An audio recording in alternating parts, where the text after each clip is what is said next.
Chers et amis, bonjour. Je vous salue dans le nom précieux de notre Seigneur Jésus-Christ. Nous allons lire pour la méditation de la parole de Dieu dans Jean chapitre 3, du verset 14 au verset 16. Comme Moïse éleva le serpent dans le désert, il faut de même que le Fils de l'homme soit élevé, afin que quiconque croit en lui ait la vie éternelle. Car Dieu a tant aimé le monde qu'il a donné son Fils unique, afin que quiconque croit en lui ne périsse point, mais qu'il ait la vie éternelle. Le sujet de notre méditation, c'est une preuve d'amour. Depuis plus que 3 mois, nous assistons à une guerre scientifique dans le monde. Selon les chercheurs, tout ce qui est scientifique doit être prouvé. Et tout ce qui ne peut être prouvé n'est pas scientifique. Malgré les multiples bienfaits de la science, elle se développe avec ses limites. Nous avons un exemple. La science ne peut pas prouver que nous aimons nos femmes, nos maris, nos enfants, nos parents, nos amis et nos frères et sœurs en Christ. Pourtant, Dieu prouve son amour envers nous en ce que lorsque nous étions encore des pécheurs, Christ est mort pour nous. Voilà une preuve d'amour qu'aucune science ne peut réfuter. Pourquoi Jésus devait-il mourir? Depuis le péché d'Adam, l'homme est complètement séparé de Dieu. Dans le jardin d'Éden, Adam et Ève entendirent la voix de Dieu qui les cherchait. Ils avaient peur et se cachèrent loin de la face de Dieu. À la mort d'Abel, Caïn disait à l'Éternel, « Tu me chasses aujourd'hui, je serai caché loin de ta face. » Frères et sœurs, le plus grand mal qui contamine le monde, ce n'est pas le coronavirus ou Covid-19, c'est bien le péché. Le péché nous sépare avec Dieu. Le péché sépare mari et femme, enfants et parents, collègues et amis, frères et sœurs. Le péché sépare l'homme avec l'homme et l'homme devient un loup pour l'homme. Ils ne peuvent pas vivre ensemble. Jean-Jacques Rousseau, un écrivain français, avait dit que l'homme est né bon, c'est la société qui le déprave. La Bible dit non, ce n'est pas la société qui souille l'homme, c'est bien le péché qui rend l'homme si mauvais et si méchant. Le péché est un poison mortel pour l'humanité. C'est le péché qui nous rend égoïstes, avides d'argent, rebelles à nos parents, ingrats, irréligieux, insensibles, cruels, enflés d'orgueil, aimant le plaisir plus que Dieu. Dans Genèse chapitre 5, dans Genèse chapitre 6, le verset 5, l'Éternel dit, l'Éternel vit que la méchanceté des hommes était grande sur la terre et que toutes les pensées de leur cœur se portaient chaque jour uniquement vers le mal. Enfin, le péché nous prive de la gloire de Dieu. Nous n'avons pas d'amour, pas de patience, pas de joie, pas de douceur, pas de sagesse, pas d'amitié.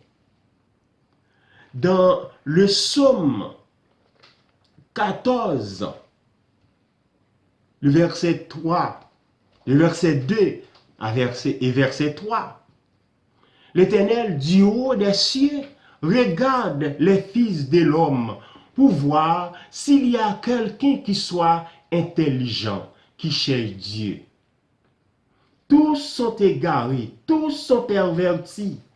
Il n'en est aucun qui fasse le bien, pas même un seul. Le salaire du péché, c'est la mort.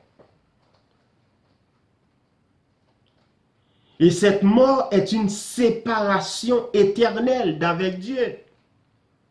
Mais le don gratuit de Dieu, c'est la vie éternelle en Jésus-Christ, notre Seigneur. Le seul remède qui puisse guérir cette pandémie qui s'appelle péché, c'est le sang précieux de Jésus. Dans notre texte, le serpent d'airain est une préfiguration de Jésus. Dans le désert, tout Israélite qui avait été mordu par un serpent venimeux et qui fixait ses regards sur le serpent de bronze était guéri. De même, Jésus sera élevé sur une croix. Tous ceux qui tourneront leur regard sur Jésus par la foi seront sauvés. Parce que c'est Jésus qui peut sauver. Il n'y a de salut en aucun autre, si ce n'est qu'en Jésus et en Jésus seul. Dans Ésaïe, chapitre 1er, verset 18, le prophète a écrit: si vos péchés sont comme le cramoisi, ils deviendront blancs comme la neige. S'ils sont rouges comme la pourpre, ils deviennent comme la laine. Le sang de Jésus peut nous laver et nous purifier de tout péché. Jésus était dans une ville où un homme était couvert de lèpre. Vous savez, lèpre symbolise le péché qui souille l'homme. C'est une maladie contagieuse qui frappait à toutes les portes en Israël, riches ou pauvres. Les lépreux étaient bannis et éloignés loin du sanctuaire et de toute société.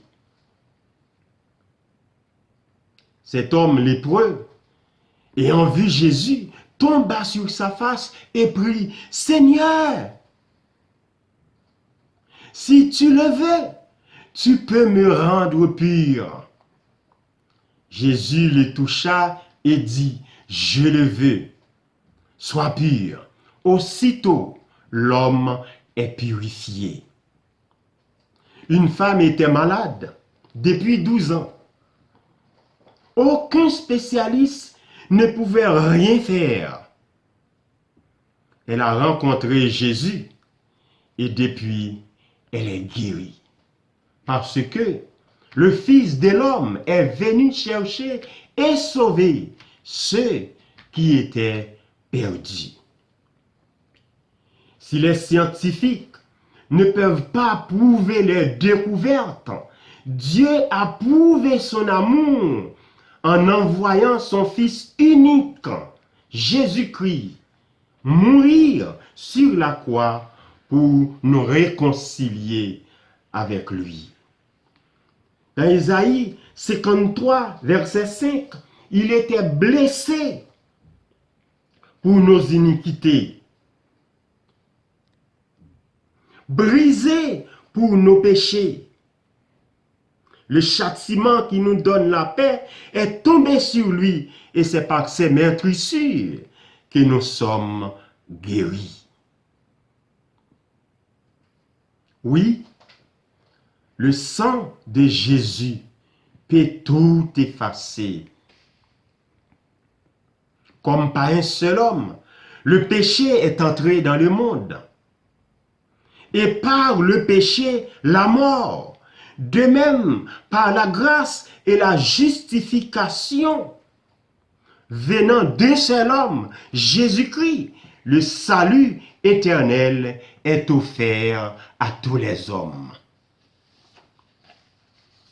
Oui, Dieu a prouvé son amour à travers le sacrifice de Jésus à la croix. L'amour a été manifesté envers nous en ce que Dieu a envoyé son Fils unique dans le monde pour que nous vivions par lui. Si nous confessons nos péchés, il est fidèle et juste pour nous pardonner et nous purifier de tout péché. Alors, combien de fois nous avons prouvé notre amour pour nos femmes, nos maris, nos enfants, nos parents, nos amis et pour nos frères et sœurs? Le péché nous enlève ces sentiments d'amour. Nous souffrons, nous gémissons dans nos coins parce que le péché coupe notre relation avec Dieu et l'empêche de répondre à nos prières. Non, la main de l'Éternel n'est pas trop courte pour sauver, ni son oreille trop dure pour entendre, mais ce sont vos péchés, vos crimes qui mettent une séparation entre vous et votre Dieu. Ce sont vos péchés qui vous cachent sa face et l'empêchent de vous écouter. Dieu vous aime. Repentez-vous pour avoir la vie éternelle en Jésus-Christ. Que Dieu vous bénisse. Merci.